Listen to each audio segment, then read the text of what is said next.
Skritya Narai Chabanotaman Sarasatim Vyasam Mudirayit Nasta Prayesabat Pesu Nitam Bhagavata Sevaya Bhagavati Tamas Loke Bhakti Bhavati Naistiki Vede Ramine Jaiva Purane Varati Tatan Adya Chamhadi Chahari Sabatagiyate Mukam Karachivachala Pangu Nagratigri Ya Kripataham Vande Shubhu Dinacharine Paramananda Madhava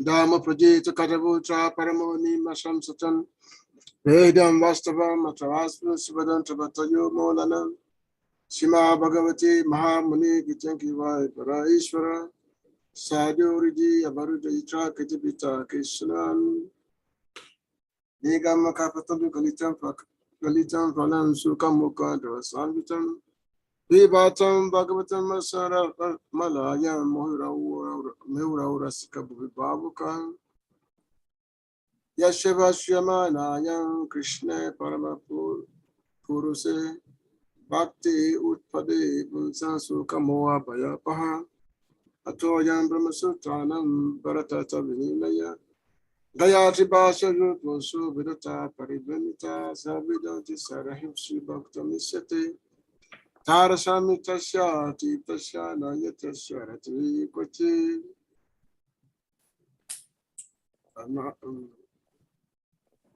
Gurave Gurachandaya Radhika Tadalaye Krishnaya Krishna Bhaktaya Tabhakta Namo Namaha Agyana Chimandasya Ganam Ganam Salakaya Chakshushvitaye Natasmashe Gurave Namaha Sri Chitamano Bhishtan Sapitayana Bhutale Swami Rupa Kadamayam Tadati Swapadantikan Vandeham Sri Guru Sita Padakamalam Sri Guru Vaishnava Vizamcham Sadhuitan Savadutan Parijana Saitan Sri Krishna Devan Sri Radha Krishna Padasahagana Lalita Sri Vishakavitam Sri He Krishna Karuna Sindhu Dinabandhu Jagatpati Gopisha Gavika Kantarada Kantana Mastute Tapta Kanchana Gorangi Radha Vrindamaniswari Vishavanu Sute Devi Pranamami Hari Priya Namamo Vishnu Padaya Krishna Pristaya Bhutale Srimati Bhakti Vedanta Swami Tinamine Namaste Saraswati Deve Gora Bani Pracharine Nevise Sasanya Bhadi Pasharini Panchakapatarubhyasta Kripasvim Devacha Patitanam Pavana Vebhyo Vaishna Vebhyo Namo Nama Sri Krishna Chaitanya Prabhu Nityananda Sirabheta Gadahara Sivasari Gora Bhaktavinda Hare Krishna Krishna Krishna Hare Hare Hare Rama Rama Rama Hare Hare. So I welcome everyone for this Eastern African platform for the nightly Bhagavatam discourse. So different devotees have tuned in from few parts of the world, but primarily Africa, with the exception of USA, and of course I am talking from India, from Vrindavan. It's Vrindavan here, it's nighttime here, Vrindavan. So it's my pleasure to be here this evening. Hopefully some more devotees will join in, and then we can hear some nice Krishna Katha. I can see some devotees who are here already. Ganga Prasad is there. Ganga Prasad, it's Vara Prabhu. It's Eastern Africa. I don't know who is behind that. So now we can start. This is Bhagavatam, first canto, chapter 15, text 20. The topic is the Pandavas retire timely. So the timely retirement of the Pandavas.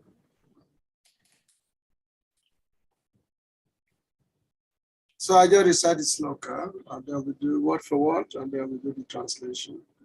Soham nipendra rahita purushottamainam Sakya Priyena Suridaridayena Sunyaha Adanirukrama Parikrahamangarakshan Gopaya Shakti Abale Baravine Jitoshmi.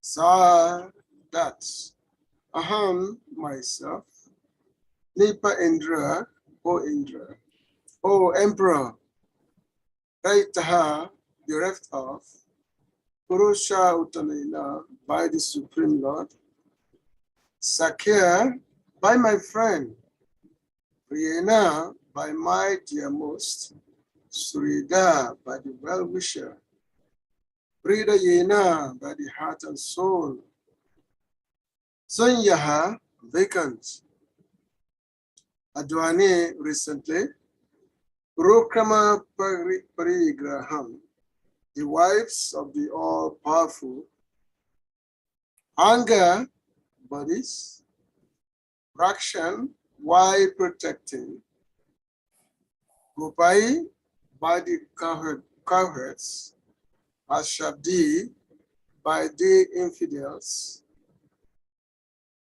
Abalaiva, like a weak woman, Benijita Ashmi, I have been defeated. Translation and purpose by Divine Grace is Bhaktivedanta Swami Prabhupada, Srila Prabhupada Ki. O Emperor, now I am separated from my friend and dearmost well-wisher, the Supreme Personality of Godhead, and therefore my heart appears to be void of everything. In his absence, I have been defeated by a number of infidel Cowherd men while I was guarding the bodies of all the wives of Lord Krishna. Purport. The important point in this verse is how it was possible that Arjuna could be defeated by a gang of ignoble cowherd men, and how such mundane cowherd men could touch the bodies of the wife of Lord Krishna, who were under the protection of Arjuna. Srila Vishnu Chakravarti Thakur has justified the contradiction by research in the Vishnu Purana and Brahma Purana. In these Puranas, it is said that once the fair denizens of heaven pleased Ashtavakra Muni by their service and were blessed by the Muni to have the Supreme Lord as their husband. Ashtavakra Muni was carved in 8 joints of his body, and thus he used to move in a peculiar curved manner.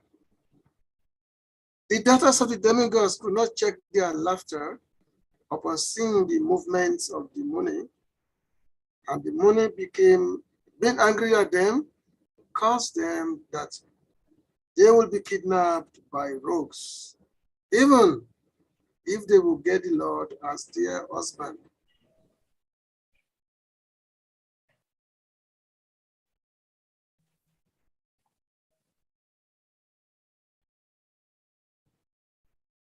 Later on, the girls again satisfied the Muni by their prayers, and the Muni blessed them that they will regain their husband, even after being robbed by the rogues. So, in order to keep the words of the great Muni, the Lord himself kidnapped his wives from the protection of Arjuna. Otherwise, they will have at once vanished from the scene as soon as they were touched by the rogues. Besides that, some of the gopis who prayed to become wives of the Lord returned to their respective positions after their desire was fulfilled. After the departure of Lord Krishna, he wanted all his entourage back to Godhead. and they were called back under different conditions only. So it's a great feeling of separation that Arjuna was feeling as he arrived. Arjuna was terribly aggrieved because he had been separated from his dear Lord. Love, the Lord is called Prananath. Pranana means the life, the Lord of one's life. No one is more dear in this world to anyone except the Lord. Just like Sukadeva Goswami, he was describing the 10th canto Bhagavatam. He was saying that what prepared people to perform various activities in this world? What is the prime motivation for people when they are performing many activities? The prime motivation is the satisfaction of the self. Because without his self-interest, no one will do anything. For example, like our so-called endeavor to satisfy our relatives, especially, let's say, a man, a husband is pleasing the wives, a man is pleasing the parents, a person is pleasing the society, the friends, all these things, all because of the prime motivation is the satisfaction of the self. Because without the self-interest, no one will engage in anything.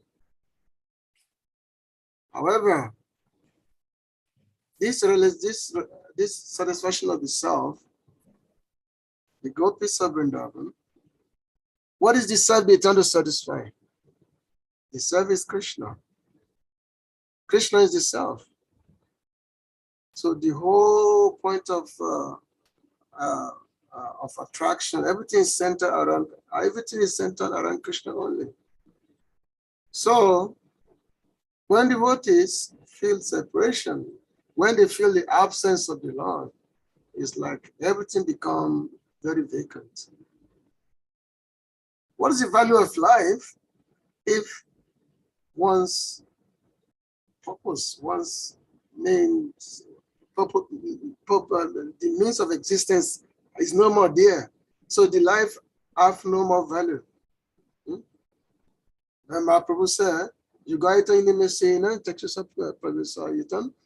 So Yitan Jagat Sama Govinda Vira in me. Oh my dear love. Feeling a separation, I'm feeling like one moment to be like a yuga. Feeling a separation. To be like a yuga. A yuga means yuga Yitan Messina. This is in this way, which means if you combine all the 4 yugas together, there are 4 yugas, which is Satya, Treta, Prema, Satya, Treta, Dwaka, and Kali, 4 yugas. And altogether is 4 something billion years. So that's 1 yuga. When you put your 4 together, it becomes 1 yuga. That's 4.9. That is 4.3 million years. So when Mahaprabhu was experiencing separation from Krishna, he said, my dear Lord, feeling a separation, I feel like one moment just like 12 years or more. One moment. Even though, of course, devotees always with the Lord, but sometimes the Lord feel out of intense love, which devotees have, they have these feelings of separation from the Lord. And of course, the separation that devotees feel is just to increase the eagerness. It's to increase the eagerness, which will again bring about the union with the Lord. So the separation will always be there. This separation, this is called viraha or viraha. This is the viraha means the separation. It means the object of love is not there. So Arjuna was feeling this deep emptiness within because he had gone to Dwarka and he had witnessed the departure of Lord Krishna from the planet Earth. Because when the Lord came 5,000 years ago, he came to perform his mission, which is to protect the devotees, to propagate the religious principles. So all these things were done. The Lord protected the devotees, so many demons were killed, a lot of demons were killed, and then the Lord protected the devotees. Just like we have the Battle of Kurukshetra, this was enacted. And then the Lord spoke Bhagavad-gita, which is the most important of the history narrated in the Mahabharata. And then, when all these missions were accomplished, the Lord was in Dwarka. When he was in Dwarka, so the demigods headed by Lord Brahma, they came to Dwarka and they made a prayer to the Lord. They said, "Our dear Lord, in the many years ago, centuries ago, more than centuries ago, the earth was afflicted by so many demoniac forces, so many ruffians, miscreants. So at that time, we had prayed to you to manifest yourself, to come and take care of all these irreligious elements on the planets. So at that time, we prayed to you, and in answer to our prayer, you had come. You came, and then you rescue Mother Earth by your presence. You make Mother Earth happy by your presence. And then you give delight to your devotees by being with them. So now, we feel that now, since your mission has been accomplished, we feel that maybe the time of your departure from this world, we feel that if you so like, you can go back to your abode if you so like. So this is demigods. Normally, initially, in the beginning, the demigod, they prayed that the Lord should come to come and save every city. And then when the Lord finishes his mission, they say, okay, now you can go back to where you come from. It's like when you have a guest in your house. So you have a guest in your house. So initially you have a welcome, and then after some time, maybe it's time for the guest to leave. Like Prabhupada will say that after 3 days, a guest stinks. A guest means a guest should not overstay his welcome. And of course, material world belongs to the Lord. So this is just some crude example anyway. But when the guest is invited to it, when someone is invited to a place, and then at some certain time, maybe it will be a time for the person to go back to the destination where they come from. So this is the demigods. They came and they say, okay, now you can now go back. Same thing also happened to Chaitanya Prabhu also. When after the Lord, as a sannyasi in Jagannath-puri, the Sankirtan movement has been established. The holy name has been established all over all over, let's say all over India.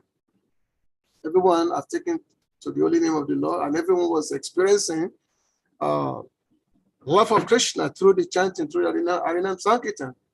So that time, Advaita Acharya, he wrote a sonnet. He wrote a sonnet, a poem. He wrote a sonnet. And in that sonnet, he had written, this sonnet he gave to Jagadananda to go and give this sonnet to Chaitanya Prabhu. That in that sonnet, he wrote that if a merchant come to a marketplace to display some products, to sell some product. And then in that marketplace, the merchant will display the product, will sell the product. And then after some time, those products will no longer be needed in the markets. So which means once those products will no longer be needed in market, so the merchant can be expected to, to live. So in this way, this sonnet was written by Advaita, and he gave this to Jagadananda to go and give to Chaitanya Prabhu in Puri. So when Jagadananda, he arrived in Puri, and I went to Chaitanya Prabhu, and he gave this sonnet to Chaitanya Prabhu. So when Chaitanya Prabhu read this, so he was smiling. He said, "Oh, look at the Acharya. He had invited me to this place, to this one. Now he's telling me to go back to my abode." So the Lord was smiling, and all the devotees, of course, they were kind of agitated that maybe the Lord will wind up his pastime. So from the day of receiving that sonnet from Jagadananda, which was sent by Advaita, from that day on, the Lord became strictly internal, which means his expression, his feelings of separation from Krishna became much more increased. His manifestation of Mahabhav in Gambhir, just like if you read the last sections of Chaitanya Charitamrita, in the last few chapters in the Atya Lila, all these things, feelings of separation from Krishna, this all described in there. When Chaitanya Prabhu became strictly internal, whereby he totally beyond himself, he be exhibiting all kinds of symptoms of feelings of separation from Krishna. So anyway, this is very, very highly advanced topic. So the Lord had been requested by the demigods to go back. So the Lord had to, so listening to the prayers of the demigod, he said, "Okay, yes, I have listened to you, and I've heard your request, so you cannot go back to your abode." And so the Lord, so he told the demigod to go back to the abode, that he will do whatever is necessary in order to wind up his pastimes in the planet. So the first thing the Lord did was to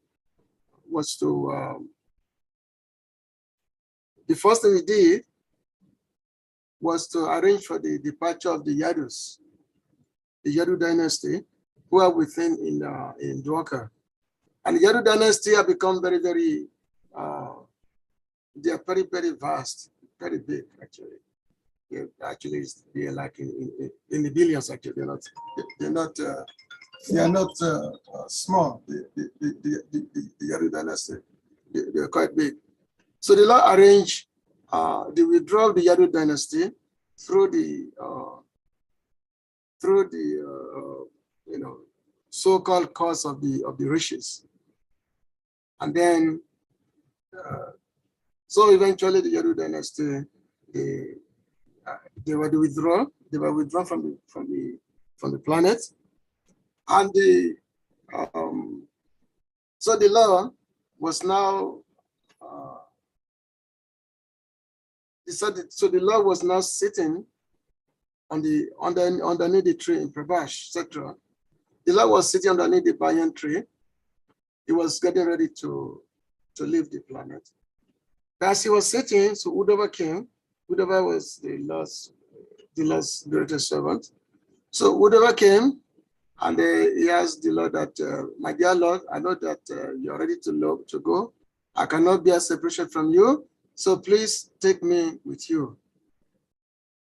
Please take me with you." And the Lord said, "No, I cannot take you with me because I have a mission for you.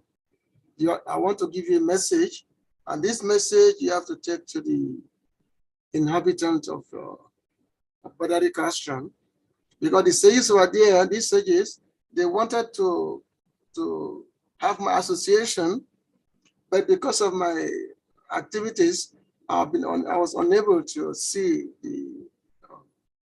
I've been unable to grant my audience to the sages there. So therefore, I want to give you a message, and this message you take to the you take to the resident, you take to the rishis who are at the Badarika ashram. And then the Lord spoke Uddhava Gita. That's what we call Uddhava Gita. I published one book, very big book. It's called Uddhava Gita. Very, very, very, very wonderful book. But this is the conversation the Lord had with the Uddhava, and the Lord spoke everything. Actually, the Lord spoke whatever he had spoken in the Bhagavad Gita, but in a much more elaboration to Uddhava. And then after speaking with Uddhava, then Uddhava left at that time, and of course there was the pastimes of hunting, of living. Now, this pastime was that there was a hunter called Jara. So the Lord, he had his lotus feet resting, his left foot was resting on his right thigh. And that foot was resting on his right thigh. So, and his beautiful lotus feet was there. So there was this hunter who was in the forest. And the hunter saw this, he saw this very beautiful item, very beautiful vision. So this hunter thought he actually saw the lost lotus fruit. So the hunter thought that this lotus fruit is the lost, is a deer. He thought it must be the face of a deer. And then he shot it with his arrow. And then he went there and he saw that, oh, it was Lord Krishna, the Lord it was the lost food that he had shot. So the hunter would say, oh, what have I done? What happened? What have I done? The Lord told him that, don't worry, this is my own arrangement. Why? Because who was this hunter? This hunter was previously angered. So Angad, who was Angad? Angad was the son of Bali. Bali, who was the brother of Sugriva. Loram had killed Bali unfairly because, well, it was unfairly, but actually Bali also did something wrong because he kidnapped the wife of Sugriva. So because of that offense, Loram killed him. But Loram killed him in a very unfair way, in the sense that, he was behind the Lord was hiding when he killed Bali. Because why? Because Bali, he had an instruction, he had the benediction from the Brahma that whoever he's fighting with, that person, all the energy of that person will go to him. So which means if he's fighting with someone, that energy that person have will enter the Bali's body, and the Bali will become twice as, powerful. So literally nobody could fight with Bali face to face. So taking this into account, so Loram hide himself behind a tree and killed Bali. So Angada, who was the son of Bali, he wasn't happy, of course, that he was killed, but at the same time, Loram was there. So what could you do? So Angada was actually one of the very instrumental person who had to fight the Ravan in Lanka. So, but Angad, then Loram gave a benediction to Angad that because I have killed your father in a very unfairly manner, you'll be able to take revenge in my future incarnation. That you'll be able to take a revenge in my future incarnation. So, in this way, Angad, he actually became, in his future incarnation was this Jara the hunter. And it was this Jara the hunter who shot the foot of Lord Krishna. And then from that, the Lord left the planet. Now, this kind of pastimes, of course, may bewilder many, many people. Because the Lord said, he said, Jama Kama Chame Divyan, even if it's to say my appearance and disappearance is transcendental. One cannot use one's material intelligence to try to understand the characters, the appearance, disappearance of the Lord. activities. One cannot use one's materialistic intelligence to understand. Because if one want to use one's intelligence, materialistic intelligence to understand the Lord, one will be confused. The last, what did Lord tell Arjuna? He said, Avajananti Mahamuda. He said that Avajananti Mahamuda, he said that the foolish can never understand me. The foolish can never understand. Avajananti Mahamuda. Muda means the people who are fools. They can never understand me. Because they think me, what is it? Manus international, because they take me to be just like an ordinary human being. Actually, many people, when you tell them about Krishna, two things. One is either Krishna, because after all, in the Mahabharata, in so many scriptures, the laws is described in all the scriptures. So many persons, when they read about all these pastimes and Krishna's killing the demons, so many things, to them, they think that this is just a mythology, that such a person never exists. Especially when they say Krishna the God, they say, no, such a person never exists. So they don't believe it. That is one person, one kind of personalities. Another kind of personality are those who say, yes, Krishna, okay, there was a person known as, there was a personality known as Krishna, but that person is a great historical personality. He did so many marvelous works, killed demons, spoke Bhagavad-gitas, and so many things. And he's an historical great person. He's an historical great person. So they say he's a historical great person. To them, they cannot accept that he's God. They cannot accept that he's God. You know.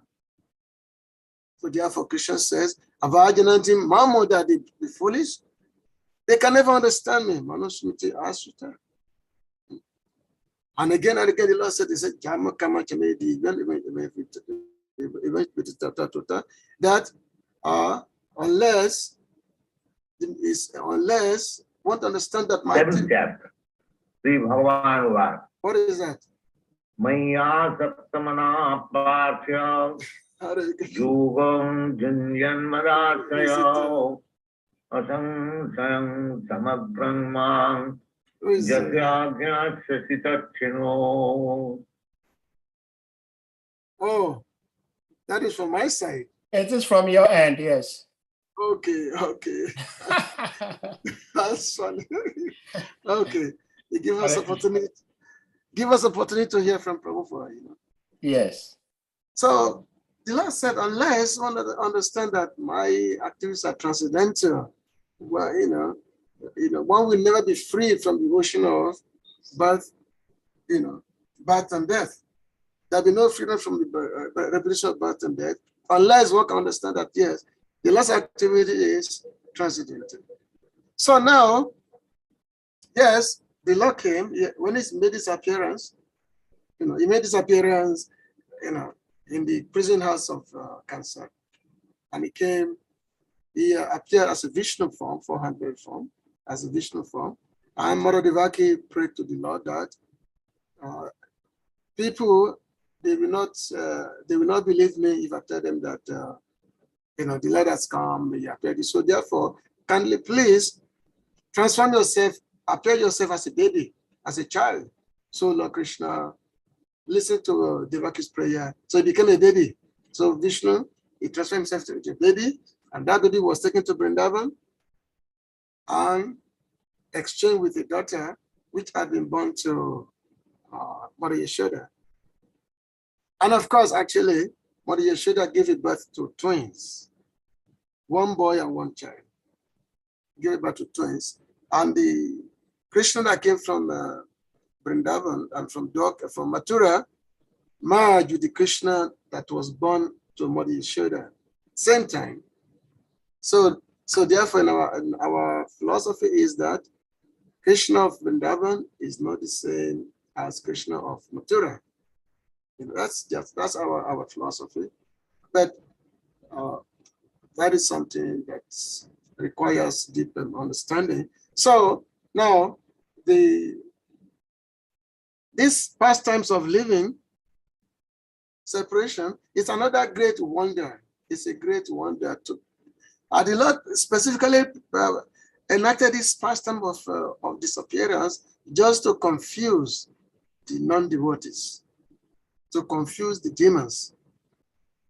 So the Lord enacted these pastimes of living the world, you know, in terms of being, you know, when the hunter shot his foot. So a non-devotee demoniac person, they say, oh, they point finger, oh, look at, he's just an ordinary person.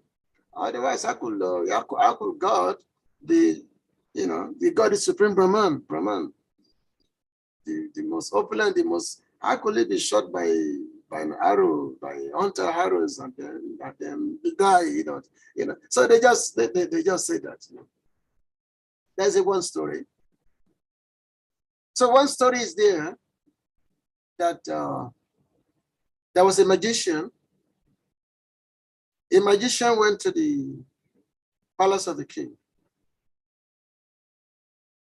And this magician, he went there along, with his family members. He has two sons, two sons and his wife. So they all went to the palace of the king to perform magical, you know, acts before the king in the king's palace. So the magician, he performed so many, you know, because, you know, we have seen, sometimes you might have been to magical performances. So they perform so many magical acts and make things disappear in the thing here, you know, many things like that the magician performed. So the magician was so happy with the performance of the king was so happy with the performance of the magician. The king was so happy. So the king took a very valuable jewels, very valuable jewel, and give to the magician. So the magician was so happy, so he took this jewel and gave to one of his sons. So when he gave to one of his sons, and then the other son started fighting with the other boy, with the other son who was the jewel. And then the both sons, they started fighting among each other. And then as they were fighting among each other, so both of them took a knife and stabbed each other to death. And both of them died. They stabbed each other to death in the king's palace. So seeing this, their mother, the wife of the magician, they say, oh, what is this? What kind of life is this? My son just come and kill themselves just like that. How am I supposed to live?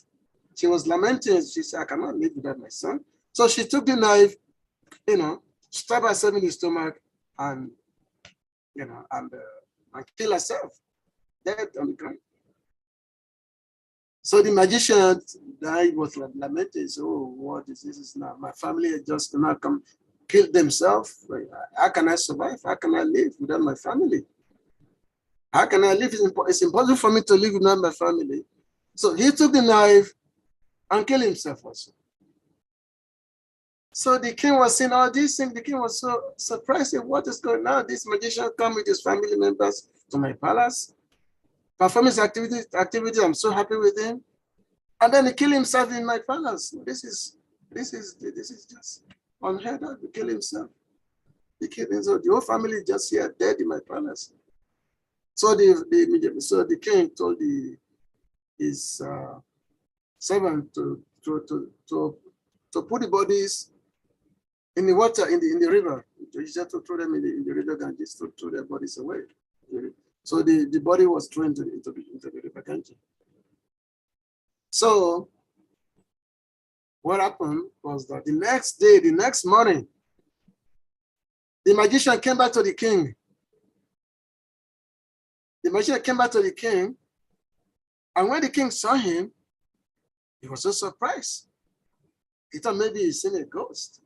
Said that, who are you? Aren't you the magician who just killed yourself yesterday?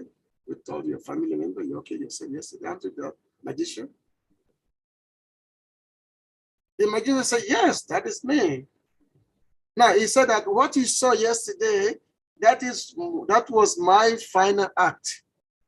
That was the final act, what you saw yesterday. Now I'm now come to got payment for that final act. Because what you saw yesterday was just the final act. So I've now come to get the final payment. So the king, of course, was surprised. So the king had to, pay the magician. So which means if an ordinary magician can perform certain activities of killing himself and then just in terms of just to beware other people, so how much more the Supreme Lord is the Yogeshwara? He is the Lord of all mystics. Yogeshwara is the Lord of all mystics. So how much more the Lord can do? And that's why Arjuna, as is recounted here, that when he was bringing the wives of Lord Krishna back, he was taking them to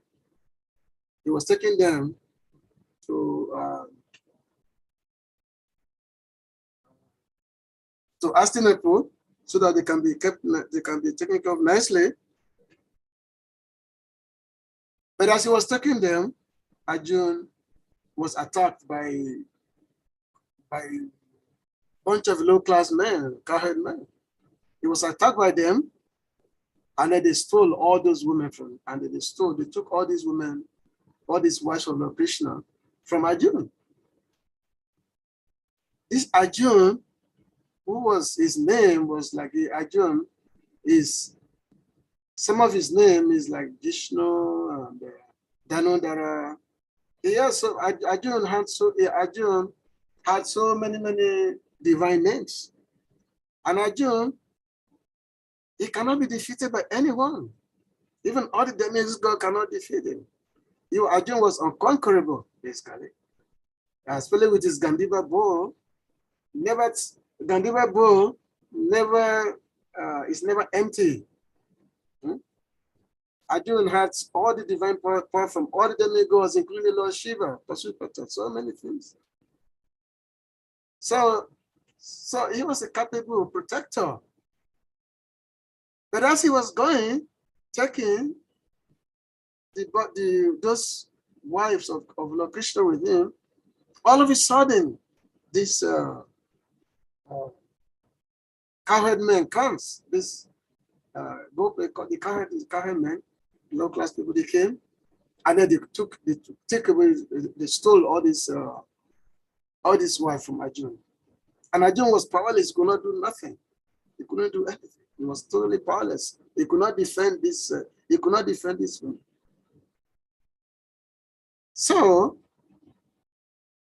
what happened? As we stated in this purport, and also in the commentaries of the various acharyas on this particular verse, that Lord Krishna himself, he is the one that came in the form of the Cowherd men. He's the one. He is the one himself that came and took all these wives away. Because the Lord came, after all, no ordinary person can touch those women. No ordinary person can touch them. If an ordinary person had come to touch them, they will immediately disappear. They will immediately vanish. They will immediately just vanish. If an ordinary person had come. So, which means they were never touched by any ordinary person. So it was Lord Krishna himself who came in the form of this Cowherd man, and took away and took back the wives who rightfully belonged to him, and because the Lord had to unwind his activities on the earth. What was manifested before he has to make them become unmanifest.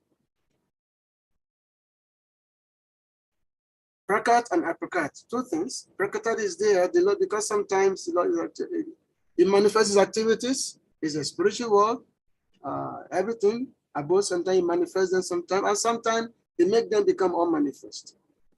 It's just like when the Lord in Vrindavan, sometimes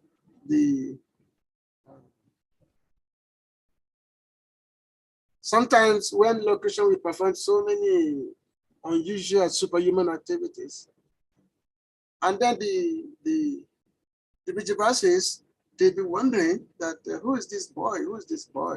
He's so powerful. Who is this? Who is he? Who is this? That's just even though it's our loving relative, who he is, and especially after Nanda Maharaj, when he was taken to, because there was a time when Nanda Maharaj, he was captured by the servant of Varuna, because Nanda Maharaj, he had gone to take bath in Yamuna on the Dwadasi day, and at a particular time when he wasn't supposed to go there. So that time he was arrested by the servant of Varuna, and then they take him to the Varuna's abode.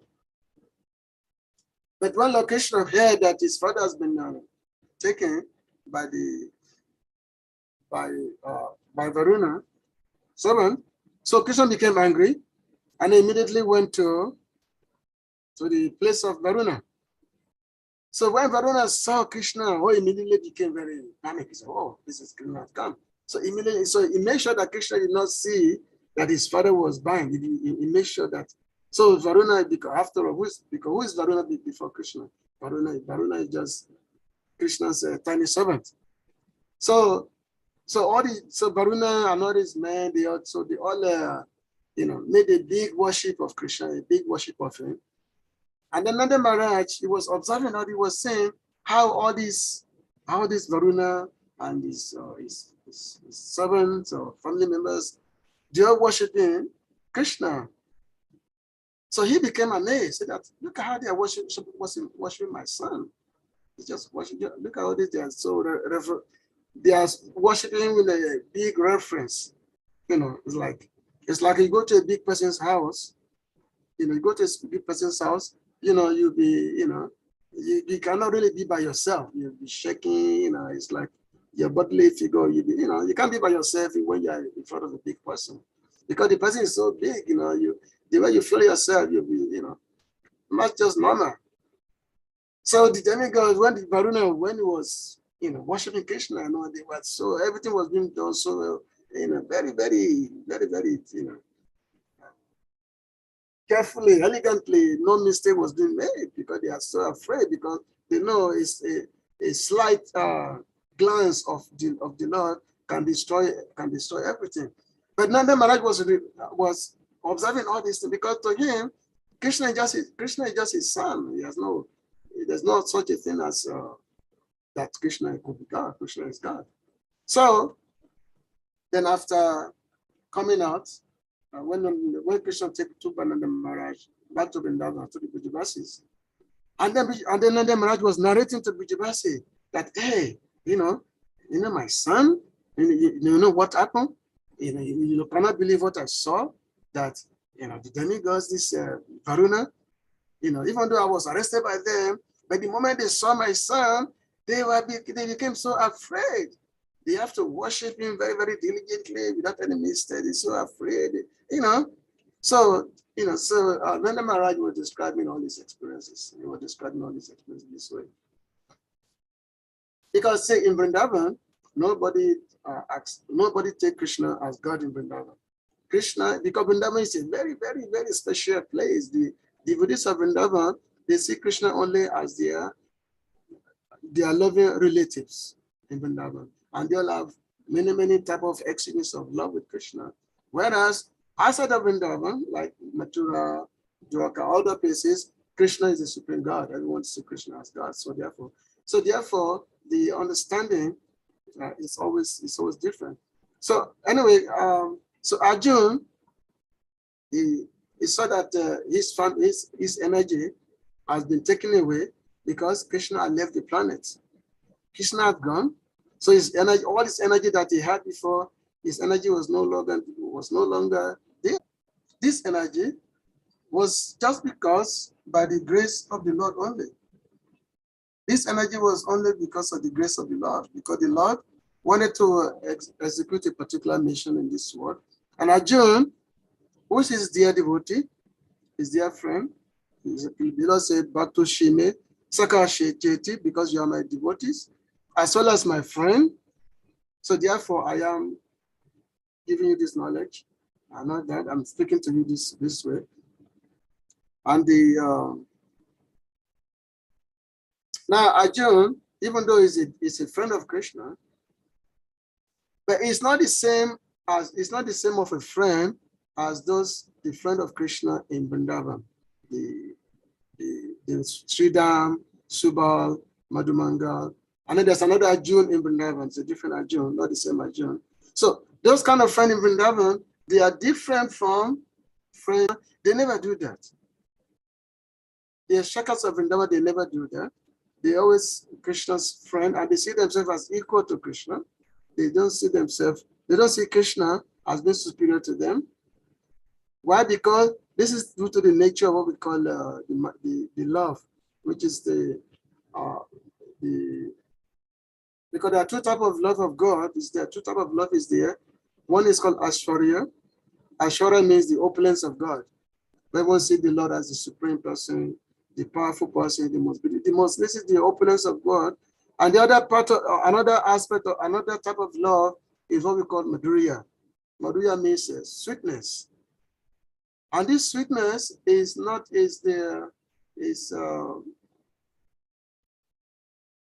which means the greatness of God is not seen. Of course, it's there in the background, but it's not seen.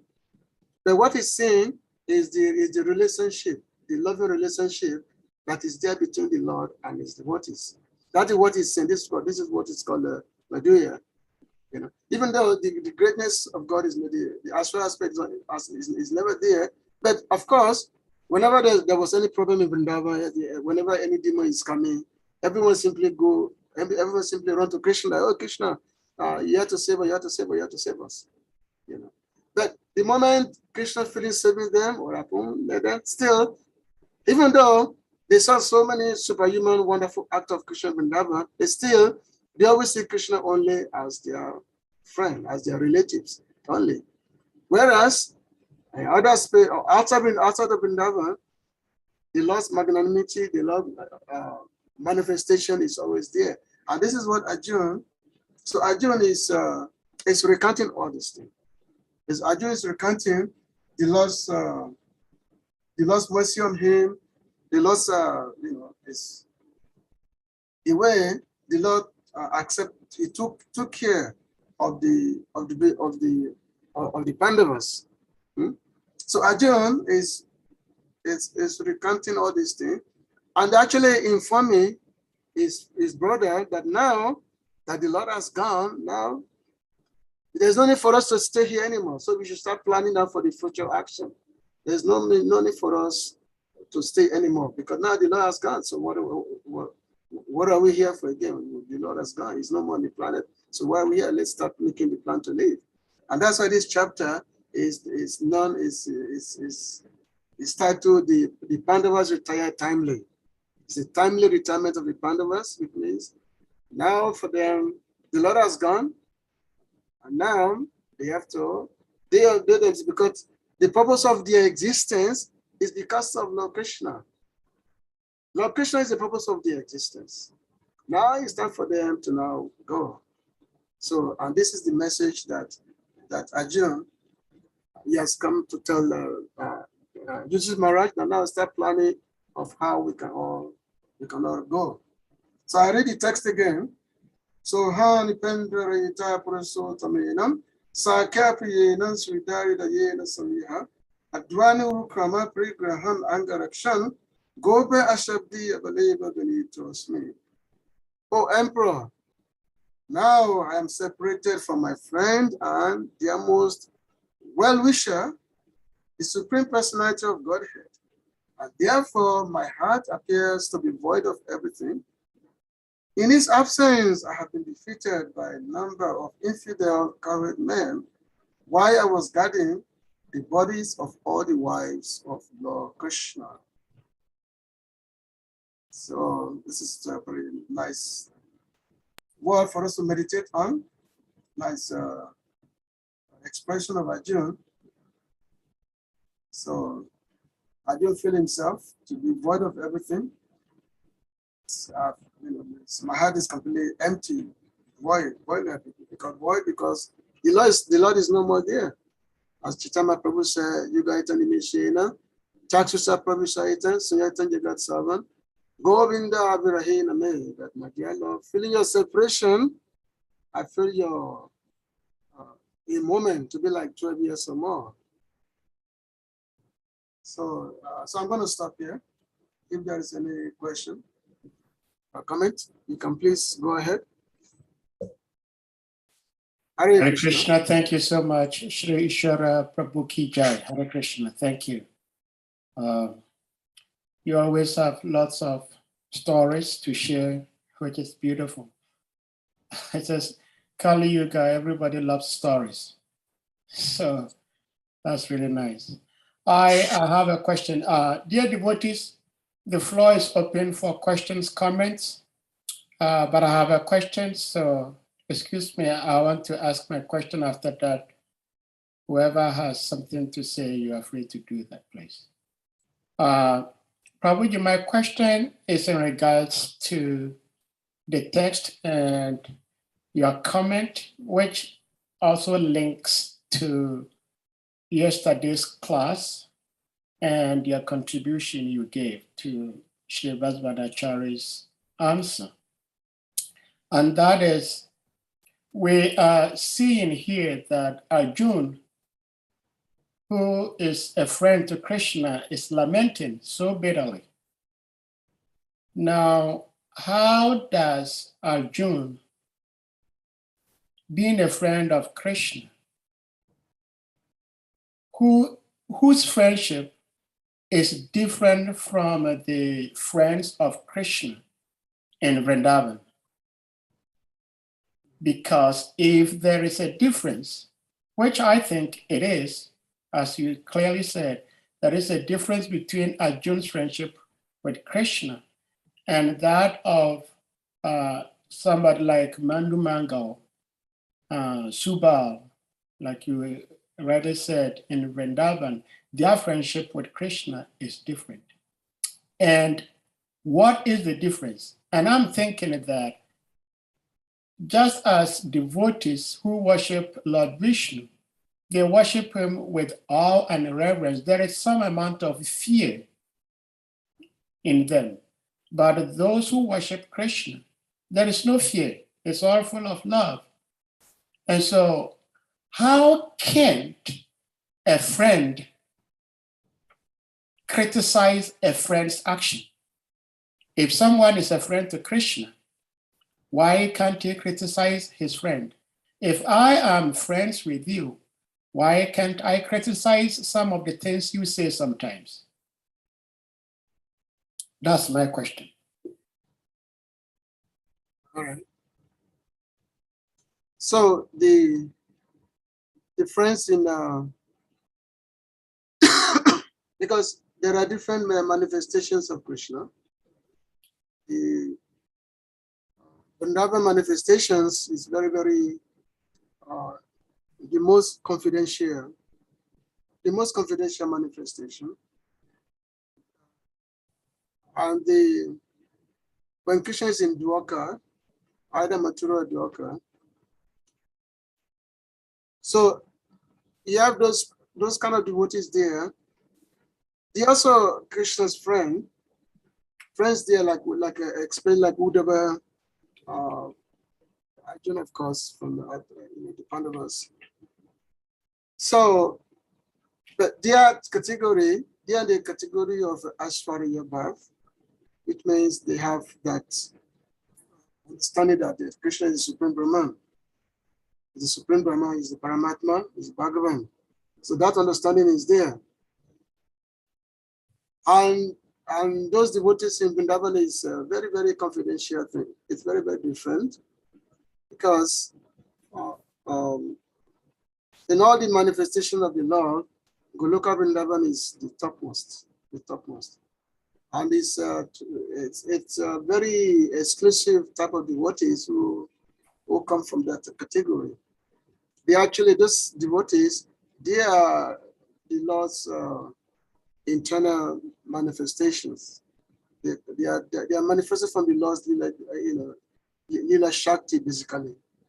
They're not ordinary. So, of course, this answer can be answered in a different ways. Of course, sometimes I may restrict myself because this is like a public discourse. Now, just to answer your question in regards to if one has to criticize a friend. First of all, one has to know that the underlying principle of friendship, the underlying principle is love that is there. And the underlying principle is love. So which means love predominates everything. Love predominates all. Even though there may be criticism of a friend, but that such criticism is done out of malice. Just like sometimes the Krishna friend like Subhama Bangla, they will say that, oh Krishna, you think you're a big man. I'm also a big man. You can see me. You can look at my my hand. I'm also a big man. So they will take Krishna that way. They don't think that you are the only big man. I'm also a big man. But this is done completely out of love. It's not that it's not that out of envy or anything like that. Whereas we in this world, we do things mainly out of envy, not because of love or, we criticize mainly out of envy. That's how we criticize. The feeling of superiority, that's how we criticize, because of our conditioned nature. Whereas in spiritual circle, there's really no criticism. And that's why you find that there are three classes of devotees. I think I've put this also in my writings somewhere. That only the Kanishta criticize other devotees. Because why? Because he doesn't accept anyone else as worshiping the Lord as unless himself. Whereas a Madhyam devotee, he does not criticize. A Madhyam devotee, why? Because he's focused on his love of God. He makes friendship with the devotees. He see those who are those who are innocent. He preach to them. He want to bring them to Krishna consciousness. And then those who are atheistical, he avoid them. So which means there's no category of the Madhyam devotee criticizing. Whereas now a topmost devotee, Mahabhagavad, he doesn't criticize at all because he sees everyone as devotee except himself. He does not see himself as devotee. He sees everyone as a devotee. So which means we criticize. Only a neophyte will criticize because he doesn't know. He's a clever person. He's covered with ignorance. So which means there's no humility there. As in the great Bhagavatam, when I think it was Nagamuni who was instructing the Gopal Kumar. Anyway, there was this discussion that a devotee's advancement is actually measured in terms of humility, which means the more, which means devotees, how one may measure devotee is in terms of the humility, which means mention that the more a devotee become humble, the more love of God, which means the extent of his love of God is measured in terms of his humility, which means the more love of God a person develops, the more humble that person is. So which means the more advanced we are, the more humble we become. That's why the only criteria of advancement in spiritual life is humility. That's just the only thing. And that's why this is the characteristic you find among all the followers of Chaitanya Mahaprabhu. That you find you find among their characteristics, this humility, and that's the prime instruction that Sri Chaitanya Mahaprabhu has given. So if we are humble, how can we criticize others if we are humble? So therefore, this criticism. Well, Hare Krishna Prabhuji, thank you for the answer. But the fact of the matter is, when His Grace Srivas Banachari gave the class yesterday, he said in his response that, of course, one can criticize if it is without malice, just like you said. So if we make it a blanket statement that no devotee can criticize, only Kanishtas criticize, that would be falsehood, because there are many quotations where Srila Prabhupada, I do not think we know of any devotee superior to Srila Prabhupada, but Srila Prabhupada criticized, and he explains why he is criticizing. Oftentimes, criticism is just an English word. We just have to look in the dictionary to get what the meaning is. There are different aspects of criticism, but oftentimes we only take the negative side and we forget about the positive side. Criticism is from the Greek word. It actually started by Plato for philosophy. When somebody writes a paper, so okay, any book we read, any textbook we read, when the author writes, there are other people behind the scene who critique, which is part of criticism. It's nothing wrong. But if it's done with malice, then there is a problem. But when we make it a blanket statement that nobody should criticize, once you criticize, you are Kanishta, and nobody wants to be identified as Kanishta, then our society becomes a cult. But that is not the society Srila Prabhupada created. Srila Prabhupada is going to be a cult. That's my understanding. Okay, that's your understanding, which is good. The point is that after I've been studying Prabhupada for 45 years, so I don't know what Prabhupada's teaching is. So Prabhupada, he never criticized. Prabhupada want to correct his disciples, but he always do it in a very, very caring way. Okay. So you cannot tell me that, oh, you have to criticize. No, you don't have to criticize. Our scripture says it, our acharya says it. For example, there's a story, there was one acharya, a big acharya. One disciple came to criticize his godbrother, so the guru. So the guru said, how dare you criticize your godbrother to me? So he actually rejected that disciple. You cannot criticize anybody. So it's just not there. We cannot, it's just not there. It's not. No, Prabhuji, the guru said that because there was a malice. There was a malice attached to the criticism. Now I want to prove to you. Okay. I want to prove to you that Srila Prabhupada did. I'm going to put the verse on the screen. And then here, this is what Srila Prabhupada is saying. Unnecessarily, we do not want to criticize anyone. But when there is necessity, because we are preacher, it may be sometimes you will be faced with opposite elements. So we have to criticize in that respect. This is what Srila Prabhupada is saying. So what I'm saying is, we don't have to make it a blanket statement that don't criticize. That is what I do not want to hear, because that is not Srila Prabhupada's movement. Okay. Do you understand the context of this statement? Do you understand the context? You have to understand the context of this statement. You cannot just dish out a quote and try to base your statement on that. You have to understand the context of the statement. First of all, as a preacher, who are you preaching to? You are preaching to lay people, so therefore you have to criticize the activities, and then in order to preach to them, because you want to help those people. You want, because this is out of compassion,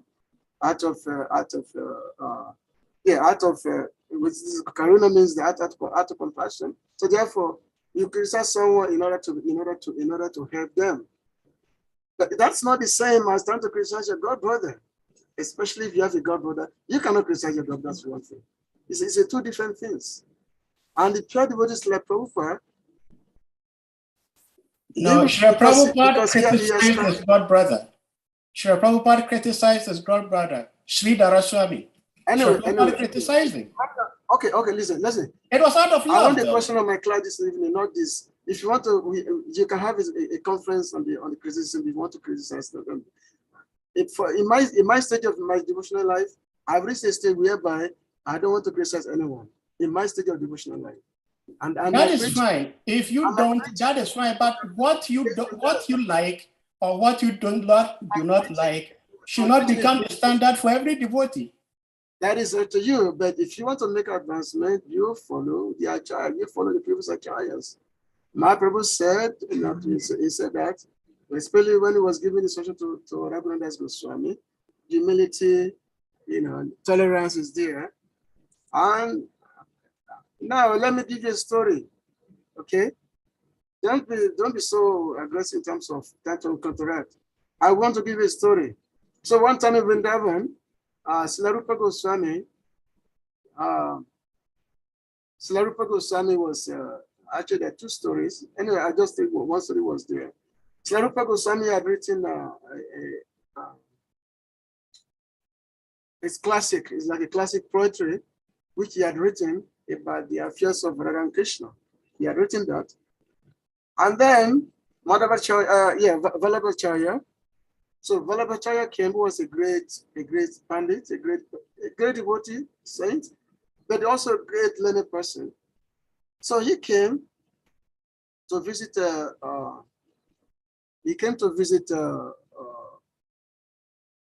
Srila Rupa Goswami, and I saw this writing of Srila Rupa Goswami. And in that writing, he wasn't happy about what Srila Rupa Goswami had written about the affairs of Radha and Krishna. He said, "Oh, why have you written this? This is not good." So Srila Rupa Goswami did not contest. He said, "Okay, you can make a correction. If you think it's not, we can make a correction." So in this way, so Vallabhacharya, so he left after did this. So he left. Then Jiva Goswami, he could not tolerate that Vallabhacharya was able to find fault in Srila Rupa Goswami. So what he did was that Jiva Goswami went to Vallabhacharya on the same topic, in the same thing, that how he had found the fault and what Srila Rupa Goswami written, and Jiva Goswami defeated under the debate. The debate was there, and Jiva Goswami defeated Vallabhacharya. Because why? He wanted to defend the honor of his guru. His guru is Rupa Goswami. He wanted to defend his honor because so in this sometimes we have to break the rules if you have to defend the honors of our guru. So therefore, he went there and he defeated the Vallabhacharya. But when this came to the attention of Rupa Goswami, so Rupa Goswami said, "What have you done? Why are you here in Vrindavan? You are breaking the principles of living here in Vrindavan, trying to criticize. Therefore, you are not fit to live here, so you are banished from here. You are banished from staying in Vrindavan." So Jiva Goswami was kicked out of Vrindavan by Rupa Goswami. He was kicked out. So Jiva Goswami, he went out of Vrindavan. He was staying in Kokilavan somewhere outside Vrindavan. He was staying in a cave, and he was simply crying day in, day out. He was crying day in, day out. He was not eating anything like that. He was crying day in, day out. And so many villagers, they saw this sadhu in the cave crying, and so they are wondering why this sadhu is simply crying in the cave. So eventually, this message got to Sanatana Goswami that there is this great sadhu who's in the cave, and this sadhu is, is crying. So Sanatana Goswami went there, and he saw Jiva there. And then Jiva said, because Jiva had been kicked out of Vrindavan by Rupa Goswami, so therefore he said that what to do? He's simply crying. So and then Sanatana Goswami, of course, was compassionate upon him, and then he took him back to Rupa. And then he asked Rupa that what is the first principle of a Vaishnava? He said, what is the first principle? as Rupa Goswami said, the first principle of a Vaishnava is Jiva Doya. Jiva Doya means compassion upon the Jiva. So Sanat Goswami said, okay, if the first principle is Jiva Doya, why can't that Doya be on this Jiva also? So in this way, through the intervention of Sanatana Goswami, so Rupa Goswami allowed Jiva to come back to Vrindavan. So this is based on this principle of criticism. This we have to let this enter our hearts. That yes, unless somebody is under our care, somebody that we are taking care of, somebody that we are nurturing, we can criticize the behavior of that person. Unless such a person is there, unless there is such a person, then nobody else, we have no right to criticize anybody. We just know, if we think that we have the right, that is your prerogative. And that, so which in effect may affect your own devotional life. So that's your prerogative. And you cannot tell me that the Prabhupada criticized God, but no, he did something, he criticized God, brother, because of some lack of preaching cooperation. But at the end, what the Prabhupada did at the end, he begged forgiveness from his God brother at the end. He sent forgiveness to his God brother. So we should not be using that example. Again, the more closer we get in the scriptures, the more closer we get to the life of the great personalities, how they live their devotional life. The more closer we get into that, the more we'll be realizing more and more of these things, more and more, of these points. All right, Hare Krishna, thank you. I do not want to take the whole show, but what I would suggest to devotees is that the word criticism is not a Sanskrit word. It's an English word.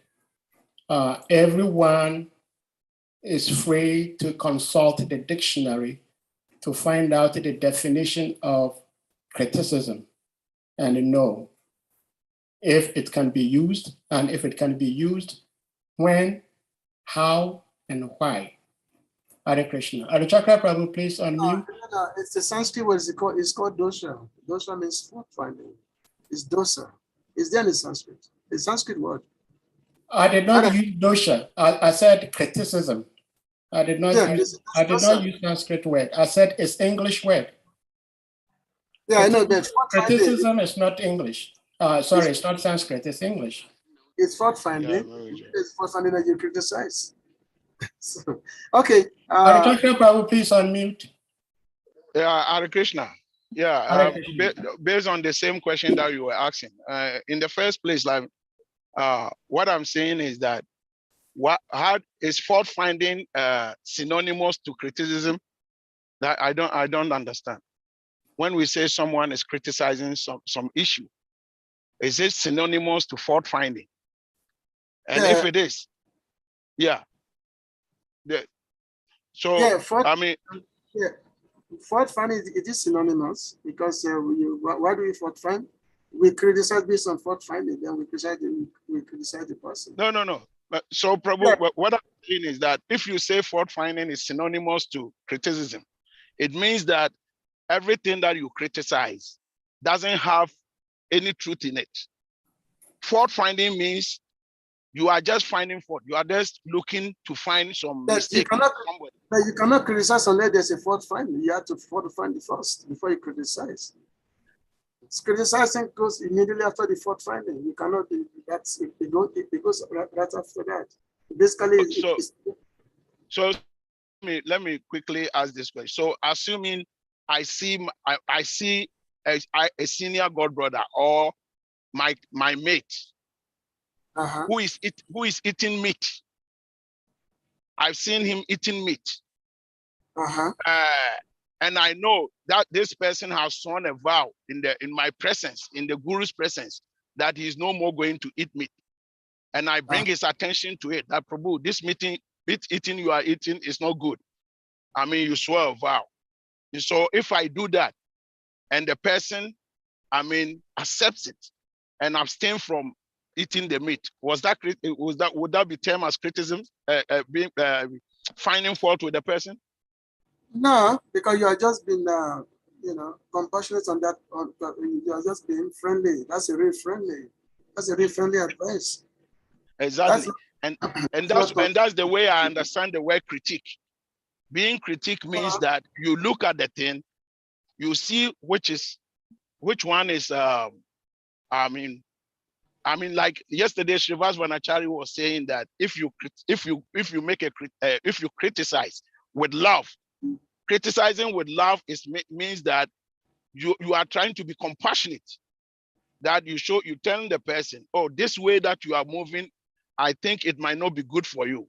Why don't you go this way? So if you show, if you do that, do we still call that as being finding fault with the person? But also, because personally, I have seen some people who are senior to me, and I've seen them do.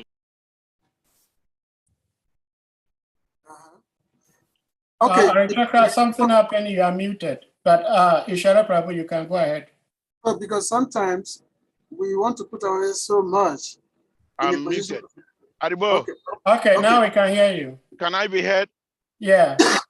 Yeah.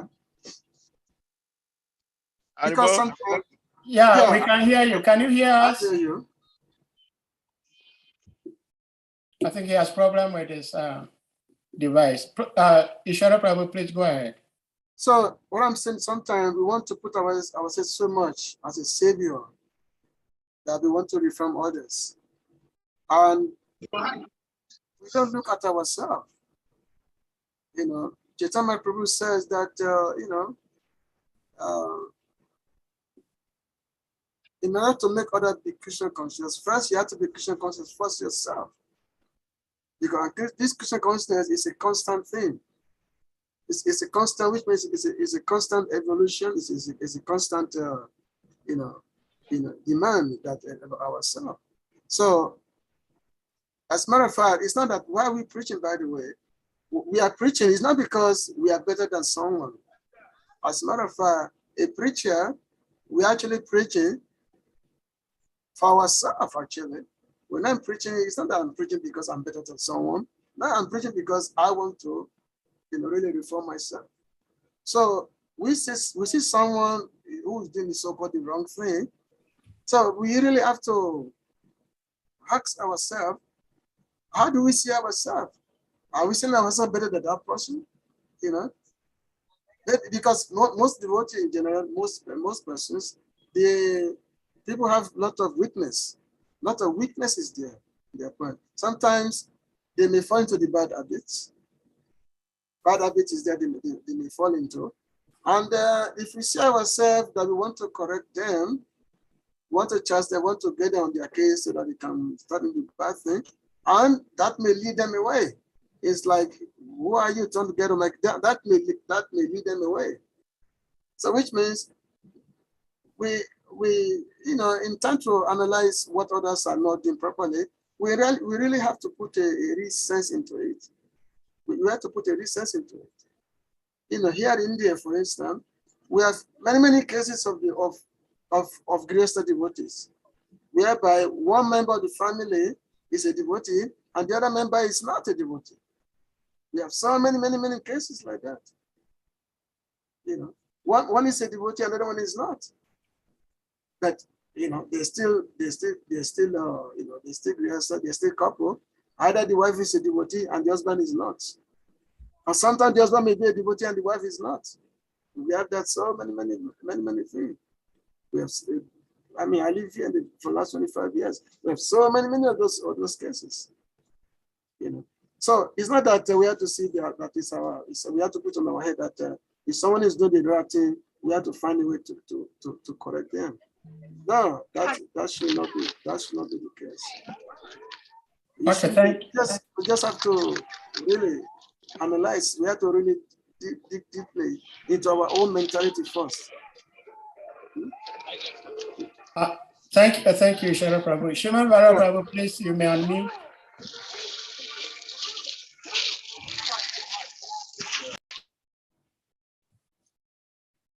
Vara Prabhu. Vara Prabhu, please. Hare Krishna. Dandavat Pranam. Hare Krishna, Prabhuji. Thank you. Hare Krishna. ISVARA Prabhu, accept my humble obeisances, my respectful obeisances to all the devotees.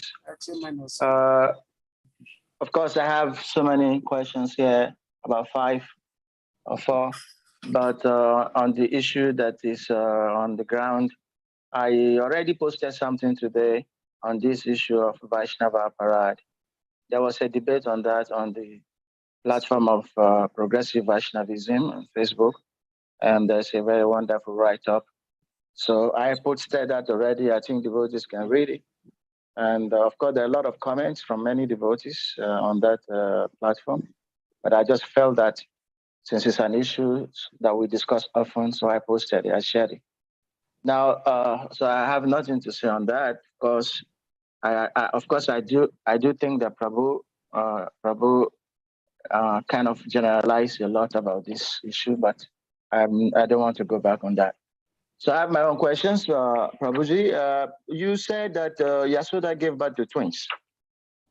That is that's news. That's news to me, and I don't know where we can find that reference, because all along from Krishna book and from all that I have read and I've heard up to today, I never heard that she gave birth to twins. So can you give us a reference on that?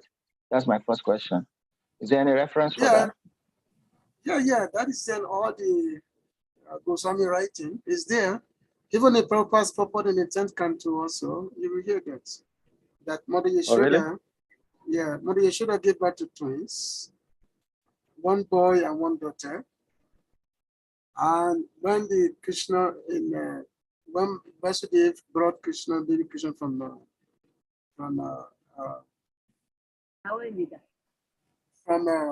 Mathura, and that baby Krishna merged into Krishna.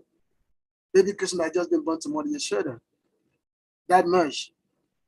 So this information you will find even in the 10th canto Bhagavatam. There are a lot of commentaries there, and also in the in the Lagu Bhagavatamita also, Srila Rupa Goswami, he also wrote quite a bit of this about Krishna, his leelas, different Krishna.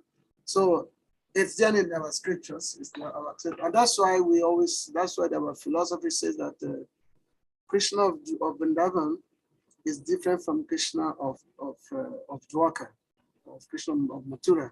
So 2 different Krishnas. Okay, Prabhu. Okay, Prabhu. So, thank you for that. Of course, I would need a particular reference. Maybe later on you can post it, so that it can be easy for us to find out. I think it's in Canto 10, as he's saying. Yeah. Really, I never heard that before. I've heard several times that the Krishna of Mathura is different from Vrindavan, and I had different explanation given, but not to the fact that Yasoda gave birth to another Krishna.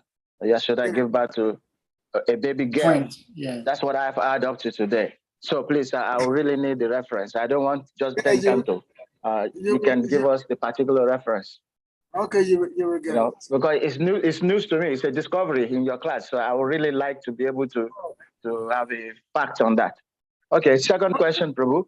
I'm waiting for the reference. Please, you post it, if not today, maybe on the group. Then second question. It's already my 10:30 p.m. already. Yeah, so sure, please. Second question. Also, I had another version of the hunter, which is, you said is in his past life, it was Anga, the brother of Bali, or the son of Bali. Is this from Ramayana? Because the Bhagavatam version of Srila Prabhupada narrative in Krishna book did say that the answer Aja is Bhrigu. So I just want to confirm the source of this Anga being the one. The source. It's not Bhrigu. It's Jara. No, Prabhupada did mention that it's Bhrigu. That Bhrigu, after stepping on, going to find out. I'm not doubting that this other may be another version, but I just need a reference. There's one book called the Pramavilas. Right. Pramavilas was very, very much appreciated by Chaitanya Prabhu. And in that book, the story of Angad bin Jara was narrated in that book.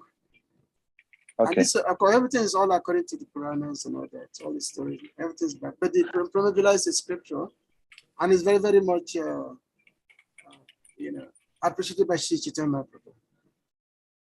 Yeah, fine. Thanks. I mean, I'm learning another version. I've heard the Brigu version long time, many a time. I'm just hearing the angered version today. So could they be the same person, Anger and Brigu performing the same lila? Or anyway, we have to find out from research. Okay. So my third question. Third question. You said that the Shakas in Vrindavan, the different Arjun category of friendship is not on that level. Yeah, of course, I mean, I understand that. Krishna, of course, there are different categories of friendship with Krishna. Still, what I found a bit is the explanation you gave, Krish. I really don't understand very well. In your explanation, you said that the Shakas in Vrindavan, they never repented their familiarity with Krishna. Whereas Arjuna was repenting his familiarity with Krishna. But then there's also a difference. I mean, the Shakas in Vrindavan never saw the fearful universal form. They never saw Virat Rup. Anyone who saw that would definitely be scared. So, I mean, maybe you can give us another reason. Because there's no need for you. Because there's no need for it. There's no need for universal form. Because there was no Kurukshetra in Vrindavan. There was no battle of Kurukshetra in Vrindavan. And as a matter of fact, Krishna actually took the Brajabasi to the Yamuna and he showed them Vaikuntha. So when Krishna showed them Vaikuntha, they say, "Oh, this will look wonderful," you know. But they did not put so much value to it. So, oh, this looks so wonderful, because they asked Krishna, "We want to see the Vaikuntha," and the Krishna showed them the Vaikuntha, even though they themselves, they come from that place which is above Vaikuntha, because Vrindavan is above Vaikuntha. So, but they see, so, oh, this is a wonderful place, but you know, to them is like it doesn't mean anything. And this we find in the later part of Bhagavatam 10th canto. I think it's in the canto, in the chapter 26 or 27, like that. All these narrations are there. Many of these narrations you will find. Okay, I mean, I just hope you got my point. My point is that, of course, you said that there's no need to show the Virat Rup in Vrindavan, but if Krishna had shown the Virat Rup, anyone would be scared. The Virat was so fearful, so anyone would be scared. So that's the point I want to make. Mother Yashoda saw the universal form. Excuse me. Mother Yashoda saw it and she fainted and she collapsed. So, I mean, the Virat Rup could make Arjun, repent his familiarity with Krishna. Because that is a super form. Mother Yashoda saw the universal form. But she think that, she just think that, oh, maybe my son is possessed by a ghost. Then she was starting performing some sacrifices. She fainted. She was just no. She was just very surprised. She was very surprised, not fainted. She was surprised. Is that another version? Krishna book says that she fainted. Anyway, that's Bhagavatam. That is Bhagavatam. You have to read Bhagavatam clearly. I read so many commentaries. So when they showed that saw the universal form twice, 2 times, 2 times. And each of these times, she simply said, "Oh, this is great, my son, this is great." She said that, but she only, in her mind, it's like maybe my son is possessed by a ghost. So she was calling so many brahmanas to come and chant so many mantras to protect her son. So which means she never come to the owner and say, "Oh, this is my son is God, so therefore let me start worshiping him." No. Never come to her mind. Okay, can I go for the last question? Thank you. Okay. My last question, this one, you are also explaining that Arjuna, that Krishna came himself to take away his wives. Yeah. So, because nobody could have defeated Arjuna. That is also a new a discovery from me. I'm just hearing that for the first time. The usual explanation given to this lila is the fact that when Krishna leaves us, maybe out of, because we become proud, we start feeling special, like Radharani was feeling special during Rasa dance. So the explanation that we used to get often is that if somebody is feeling special for one reason, and Krishna leaves that person, then it gives that person to realize that it is by the mercy of Krishna that he has whatever special quality that he is being blessed with, and that Krishna is the ability in man. So that is the usual explanation we get often on this lila. But you're giving a new one. Just me. Can I finish? Can I finish? Yeah. Can I finish? So you have just given a new one, and the fact that this time around, Arjun couldn't have been defeated is because Krishna himself came for his wives. Now, so are we going to say that? So sometimes, if a devotee experiences some weakness, it may not be that Krishna has left him. It may just be that it is Krishna that has manifested on the other side for whatever reason that is making that devotee to feel weak. I mean, it looks like it's another explanation we're getting. So I want to get you to the root of it. Could it be that at all time, when the devotee feels down, it's because, Krishna, that Shakti from Krishna is gone because of pride or whatever. But you're saying it might not necessarily be the case, because even in the case of Arjun, it is Krishna himself who came to take his wife. So it's not that Arjun is feeling less because Krishna is no more. So that's what I want the clarification on. Yeah, this is well understood, actually, for those who have read the commentaries of the Bhagavatams and all that. It's a well-known subject. It's not just something that has just been discovered. I just read one passage for me, it is a discovery. I just read one passage here. One passage from the Srila Vishnu Chakravarti on the commentaries on this particular verse which we are reading today. So he said, he's talking to his boy, he said, what you get my defeat was without my friend. So he said, Gopa means those who protected the earth and heavens. Those persons took the coins away. The Lord took the form of those cowherd men and took away his dear coins so that they could enter into the unmanifest pastimes. So this is from Srila Vishnu Chakravarti Thakur. And also many of the other acharyas, they also say the same thing. Srila Jiva Goswami, Srila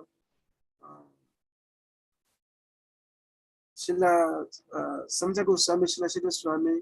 Normally, for every verse of the Bhagavatam, we normally have about 10, at least 10 different commentaries on every Bhagavatam.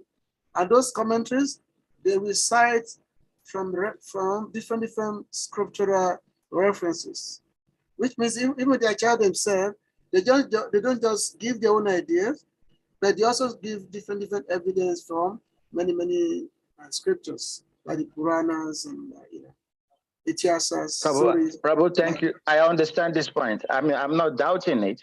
I mean, any time we're in the class, we're learning more. So I'm just learning this for the first time.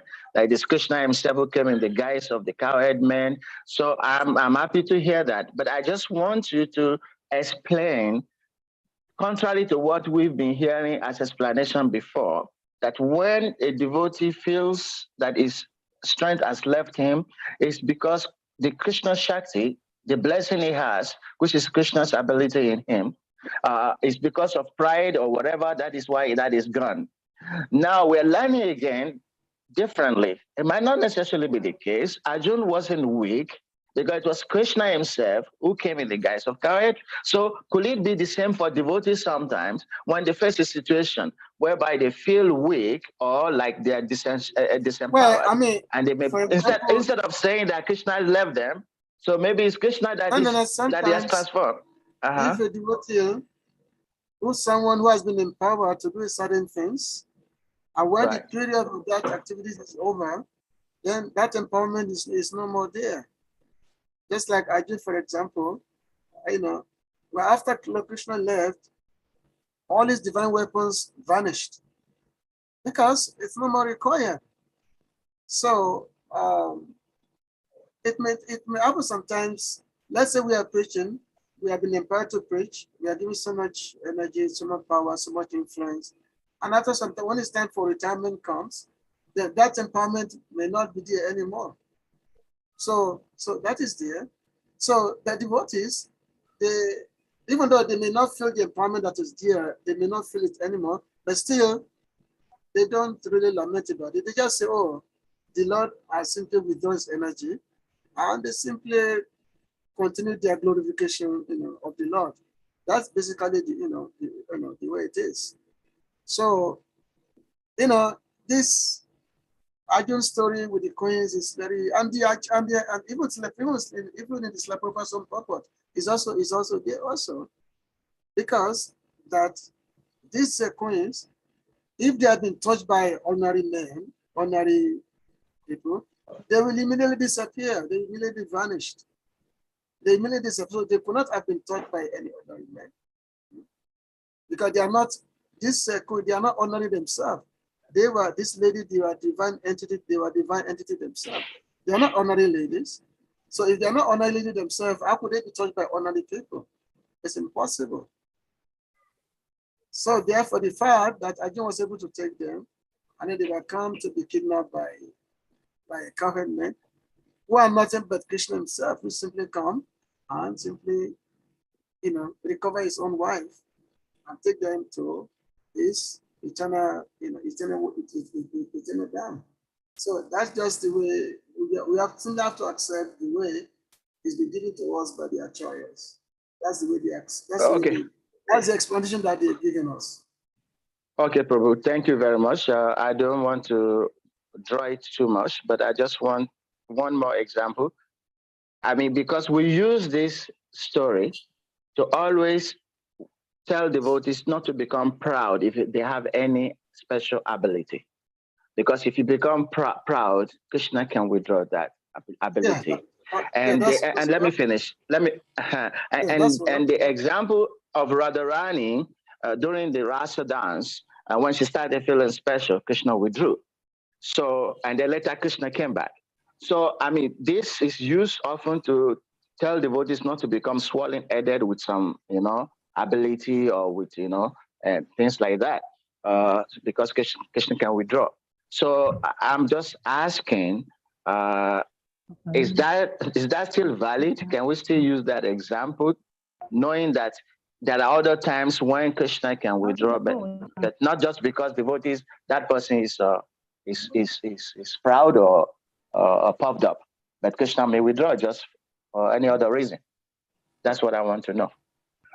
The point is that as we begin to move away ourselves into that higher category of bhakti, this thing will become more and more clear to us. In terms of the point is, no matter what we do in this place of bhakti, it's always a privilege anyway.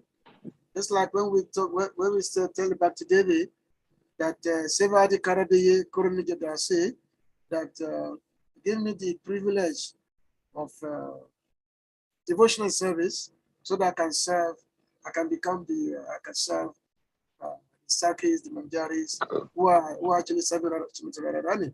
So, which means whatever we are doing is a privilege to us, and that privilege is never a source of pride. It's never a source of being puffed up. If we feel that we're entitled to it, then we become very proud of it because we feel that we are entitled, that we are qualified for this. We feel that we're entitlement, we feel that we're very qualified, and that's why we are given to do this. Then actually, that is puffed upness, pride, and that's sometimes, which is no more, because when that is there, that's no more devotional. And that's why we get trouble in our devotional life. We get trouble. We've had so many big preachers who had fell down from their position because of this alone.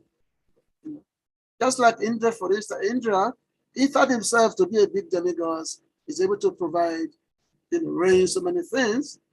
But Krishna detected his pride. So Krishna wanted to show him that, yes, you India, you are nothing. So therefore, Krishna convinced the Brajavasi not to do Indra Puja. He convinced them that this year, no worship of Indra. And then that became very positive. Oh, look at this Brajavasi. So therefore, let me chastise them.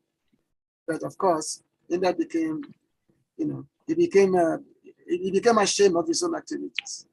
So, that's basically the way we have to, we have to say that we have no qualification for anything. We have no qualification.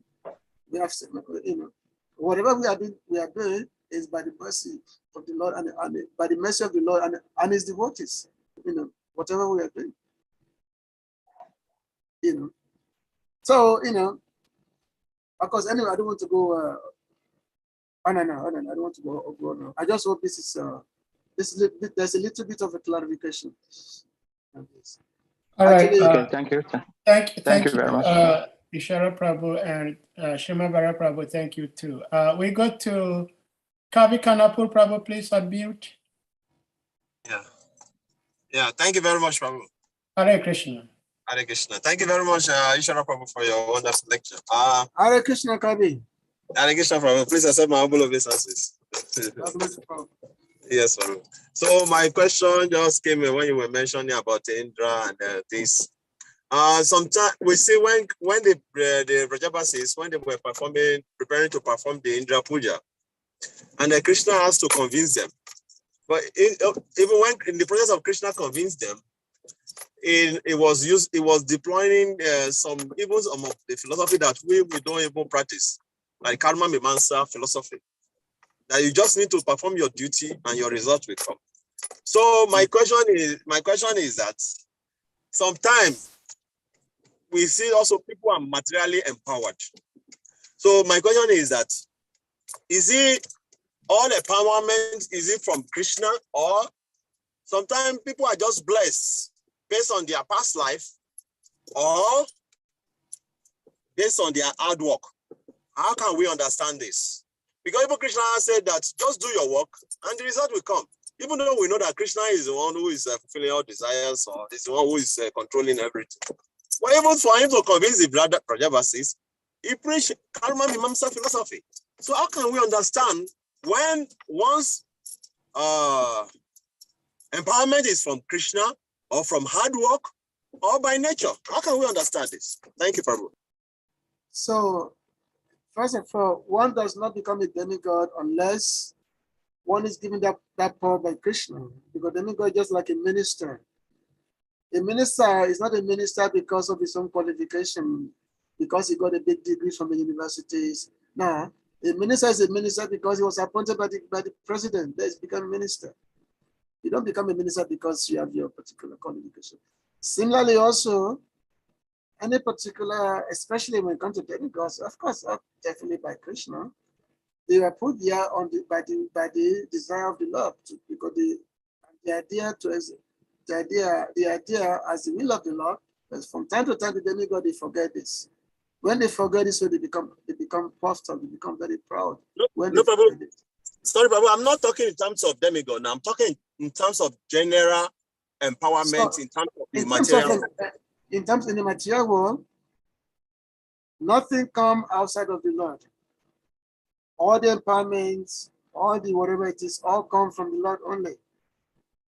We forgot that, and that's why we get caught up in our own so-called achievement. But nothing happens without the will of the Lord. Nothing happens without his will.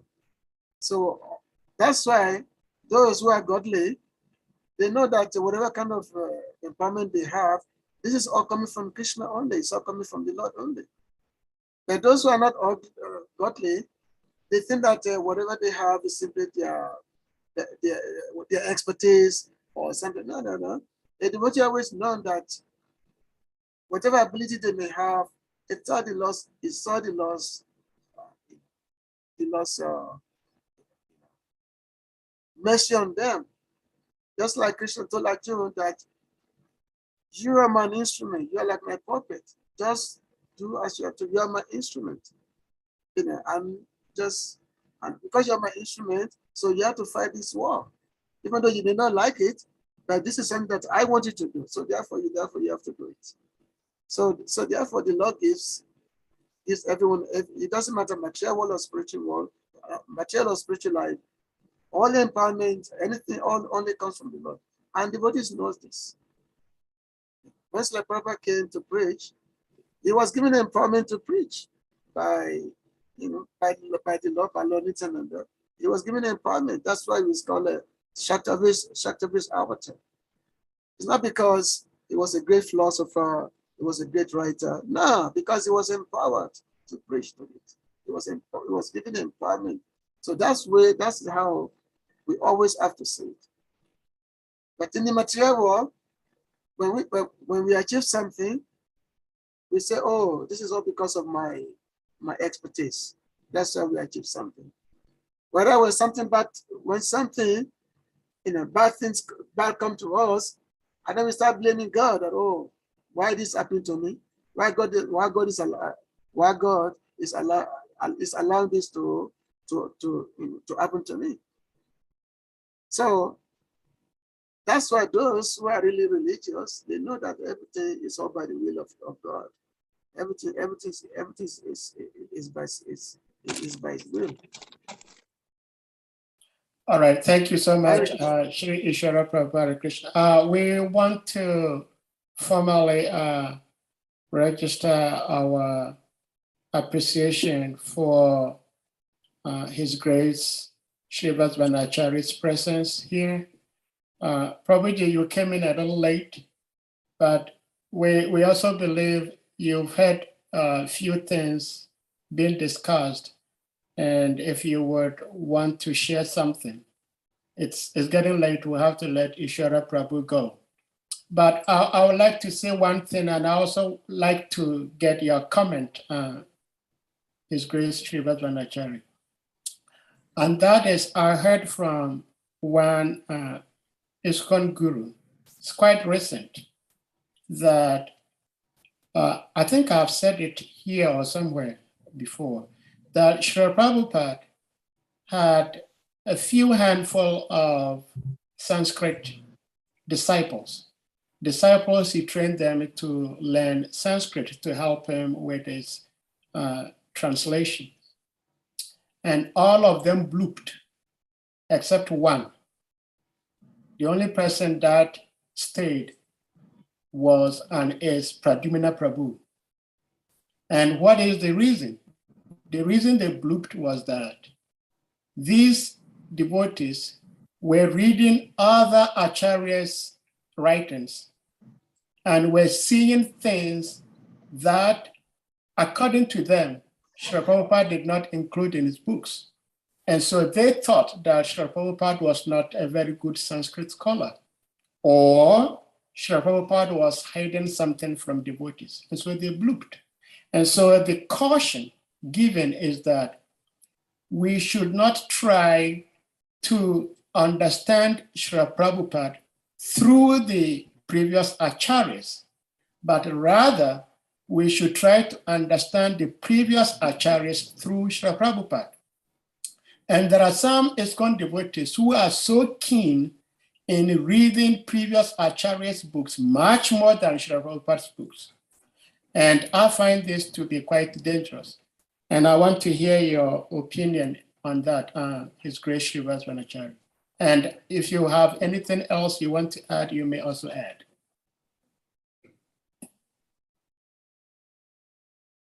So first of all, actually, as you are speaking, sometimes I get a break in your thing. The one thing is that you are talking of. I mean, you may mention. I don't know which devotee you say you're talking with. Who's telling who you heard it from? Whatever is going to whatever it is. Actually, there's no such a thing as ISKCON devotee guru. Every devotees are there. Some devotees choose to take a service as the guru, and some devotees choose not to take that service. But there are devotees who have been deeply cultivating the process of devotional service. So the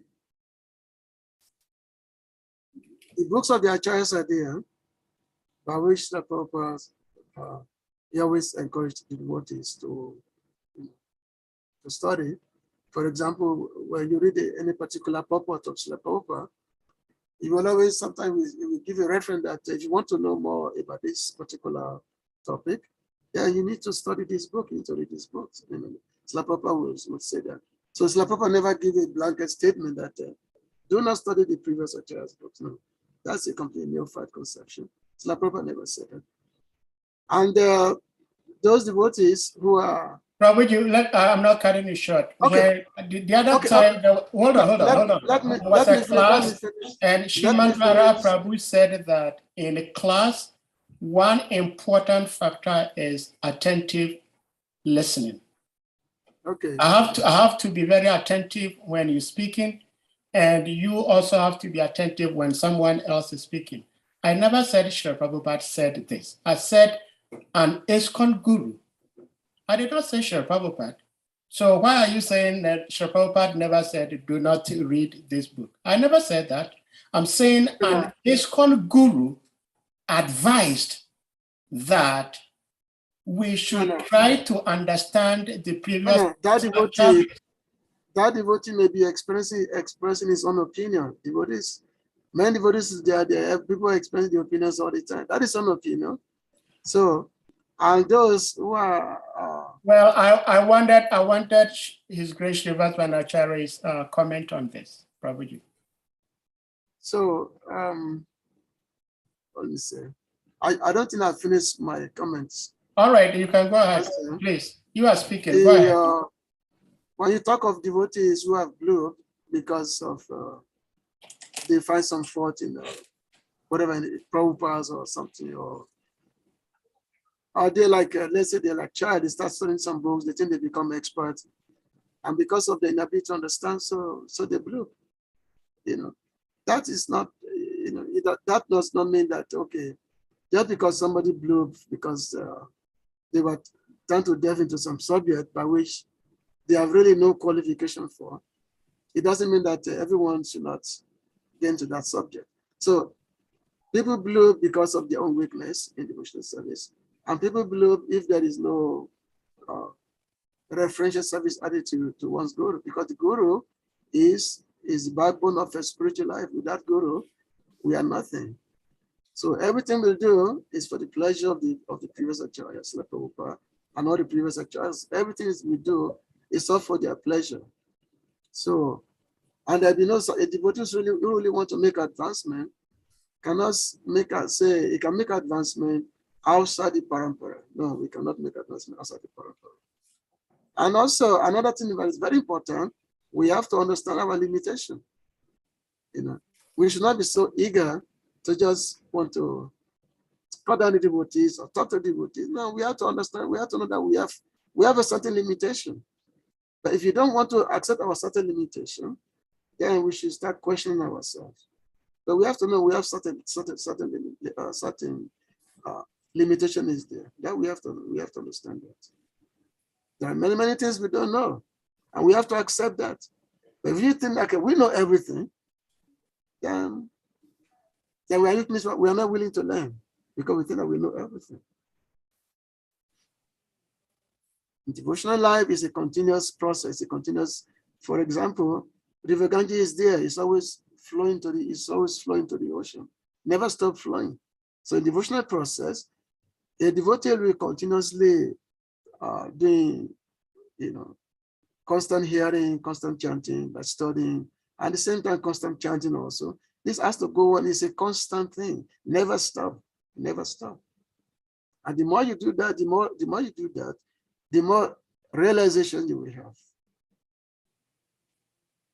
Shivas Prabhu, you'd like to say something? Shivas Prabhu? You are muted, you have to unmute.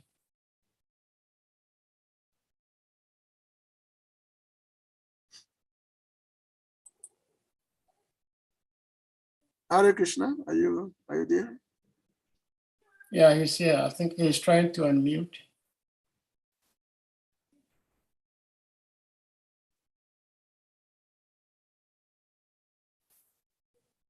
Looks like he's in a car. Looks like.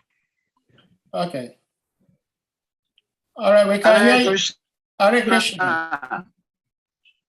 Hare Krishna. Hare Krishna, Prabhuji, some messages.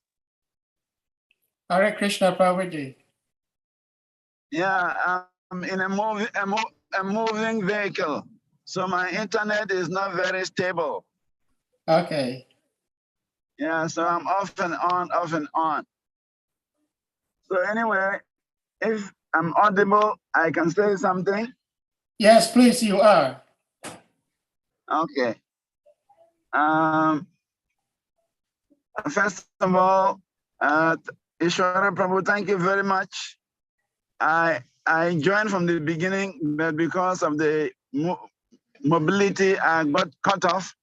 So I had to listen on the YouTube. And then again, when it was stable, I came back to the Zoom. So I'm off and on like that. So thank you for the beautiful class. And as regards those devotees leaving, we can understand that they committed some guru aparat, because they, after studying the Acharya's books, and they began to think that Prabhupada does not understand Sanskrit, or he's not very conversant with the Sanskrit language, or whatsoever way they were thinking. It was actually an offense, and that's why they could not maintain their spiritual life. Just like one of Srila Prabhupada's servants, he left Srila Prabhupada when Srila Prabhupada said the Americans did not land on the moon. He could not believe it. And Prabhupada again and again repeated that the astronauts, they did not land on the moon.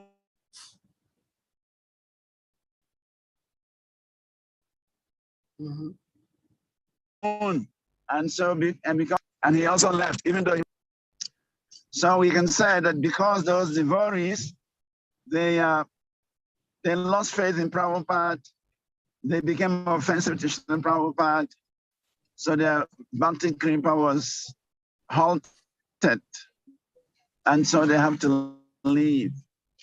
As regards to reading the Acharya's books, it requires some maturity, for sure, to be able to combine Srila Prabhupada's books with the Acharya's books. I studied with Bhaktividya Purna Swami Maharaj in Mayapur. He's one of the scholars of our ISKCON movement.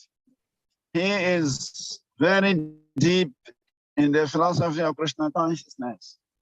And in his classes, he makes references to Vishnu Chakravarti, Srila Jiva Goswami, Sanatana Goswami, Sridhar Swami, and all the great Guru Acharyas who have commented on different aspects. And in fact, Srila Prabhupada's commentary is actually based on the commentaries of the Acharyas. But we can say that Srila Prabhupada is selected specific commentaries that the Western mind can digest. Srila Prabhupada did like that. But one who has studied Srila Prabhupada's books thoroughly can study other Acharya's books without getting confused, because the Prabhupada's books gives us the foundation. So once we have fully established, we have fully studied the Prabhupada's books and we are established, then we can study other Acharya's books without seeing any differences. So I will say that there are senior devotees, ISKCON, sannyasis, and gurus who are studying many of the Acharya's books, and they are guiding many devotees. They are feeding or nourishing devotees' spiritual life with what they are studying from the various Acharyas. It is just a matter of qualification. It's a matter of our adhikar, whether we are qualified to study these Acharya's books. In fact, even it is said that when Shyamananda Prabhu, Narottam Das Thakur, and Srinivas Acharya, they were with Jiva Goswami, he had to reveal the previous Acharya's books to them according to their level of understanding. So one can study the Acharya's books, but we must have the qualification or the adhikar to understand. And it all comes from the foundation that Srila Prabhupada has given us in his books. So we first need to digest Srila Prabhupada's books thoroughly, and then we can study the Acharya's books and we can see how they are in line with Srila Prabhupada's teachings, because Srila Prabhupada actually took all these purports, most of these purports from the Acharyas. He selected those that we can easily digest. So that is my comment on that.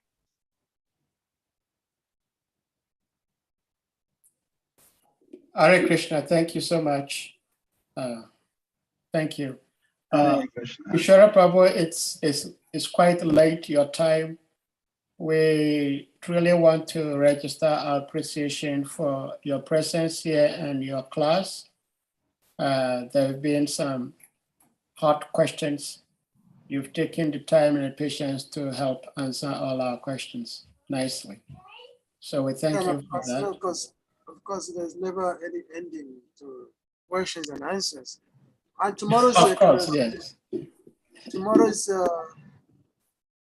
I mean, for the African and Western countries, tomorrow's Pandava Ekadasi. Yeah, but for us in India, it's next day. Our Ekadasi is on Saturday. Saturday, okay. I think Africa, US is Friday. Yeah, Africa, US is Friday. Yeah.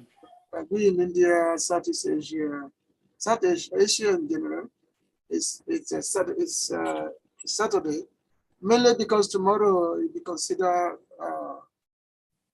there's a Mahadwadasi coming. So the next day is Mahadwadasi. So because the next day Mahadwadasi, so you don't fast on the Ekadasi. You don't fast Ekadasi on the Mahad. If the Ekadasi is Mahadwadasi. So because the Dwadasi is a Mahadwadasi, so we cannot observe Ekadasi. Because we have to fast on the Mahadwadasi. So we cannot observe Ekadasi tomorrow. So therefore, we are fasting on the next day instead of the actual day. So this year there's been so many Mahadwadasi already this year. All right. Thank you so much. Shuman Vara Prabhu, you have something to say before we bring the class to close. What's the name? Jagat Basu, Ganga Prashad Prabhu, Salika. Now, one thing, if anyone, I know that many topics have been discussed on this class today. I will encourage devotees to, you can write me if you want some more clarification. You can write me personally, and I'm ready to give you more elaborate answer, scriptural references. Because based on my training, we never speak on speculations. We speak on based on Guru, Sadhu, and Sastra. Nothing ever based on speculation. So anyone can write me personally, and I'm always available to answer. Okay. Okay, Hare Krishna. I think everybody heard you. At this point, we're going to humbly request all the devotees to kindly unmute, and then we chant Big Hare Krishna Maha Mantra to express our appreciation for our speaker's presence here today and guiding us through this nectarian Srimad Bhagavatam. Jai Hare Krishna, Hare Krishna, Hare Krishna, Krishna Krishna, Hare Rama, Hare Rama, Hare Rama, Rama Hare Hare. Hare Hare.